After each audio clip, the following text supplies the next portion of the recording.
And so that is the interview I did with Marianne. We did it in the early part of spring of 2018 during the election cycle.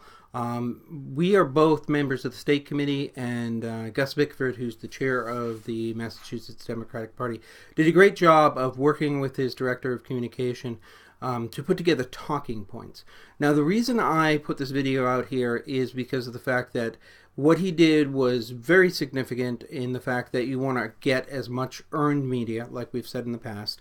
Several interviews have mentioned the fact that you need to use earned media. And that is basically where you take things like letters to the editor and get them published in newspapers. So what Gus has designed was that you're going to take these talking points, put your own spin on them, and then put them in the newspaper so that we could get some attention on issues. I think this is hugely important for election campaigns, especially local election campaigns. If you can get a team of volunteers, as we've said in the past, some volunteers don't like to knock doors or make phone calls. Some of them will be really good at writing stuff. So if you get them together and you provide them with talking points and ask them to write letters to the editor, it's a huge deal because those local papers have a certain amount of prestige attached to them. I know everyone's saying that media is dying, but the simple fact of the matter is the local papers are having great success right now. So you get a bunch of your volunteers together, and as a campaign, you put together your talking points, and I'll include some of that in our show notes. You put together your talking points, and then you have your volunteers write letters, and you basically schedule at a time so that your letters are dropping every 1 or 2 weeks. Now, one thing that you have to be aware of, as Marianne pointed out, is you got to know the rules of the local paper. Not all papers are going to publish letters to the editor in the same way. Some will require, for example, that during the last 2 weeks before the election, there will be no more letters to the editor. But others will require that they be verified and so forth. What you want to do is get your campaign staff together, put together a list of talking points that you'd like to have subjects on, such as environmental issues. In the town I live in, seawalls are a huge deal. Flooding damage and stuff like that. So you get your volunteers together after you got your talking points, and you ask people who wants to do letters to the editor. As Miriam pointed out, it's usually a 3 to 5 paragraph situation. In fact, it is less than 5, preferably 3. And you basically have your volunteers write them out. Now, you want to have them put it in their own words. You can have people team up and work together. I have seen letters to the editor make a huge difference in elections.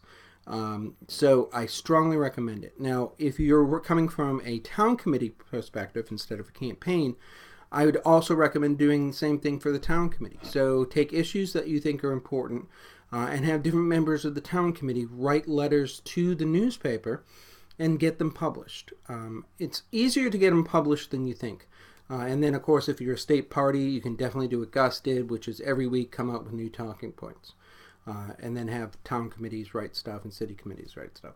Now, once you've got your actual document written and you've submitted it, as Mary pointed out, they're probably going to call you to confirm that it is actually you. Once you've got it in the paper, that's when things really get interesting.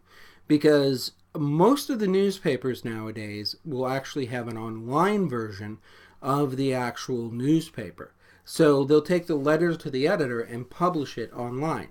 What you want to do is, from your campaign, town committee, or state committee, you want to take those letters to the editor and use them on social media, Facebook, Twitter, and if you have a website, use that. Of course, Instagram is great for this.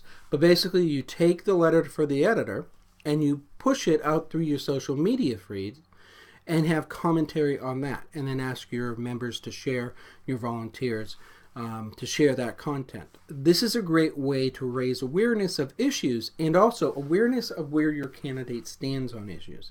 Like I said, local papers have a huge pull in local elections, but I would also stress that they also play a major role in national elections. Seeing a letter in the local newspaper from your neighbor has more pull than somebody you've never met talking head on national TV saying they like this candidate because of this. It's more impressive to have a letter from the editor from your neighbor show up, and then you see that on social media, you share, like, comment because you have a relationship with that neighbor, and you start to grow an interest in that campaign. So this earned media style of using letters to the editor is old-fashioned. It goes all the way back to the colonial days. In fact, you could probably even say Thomas Paine's, main piece that started the revolution was pretty much a letter to the editors. So please consider using letters to the editor. I'm going to include some stuff in the show notes. This is John Bowes. I've got more interviews coming up. I hope you'll like us, share us, and comment on our videos. Don't forget to hit the subscribe button by going to bowes3.com/subscribe so that you can get more of this videos. I will see you on the campaign trail. You have been listening to the Bowes 3 podcast. Show notes are available at bowes3.com. Thank you for listening, and we will see you on the campaign trail.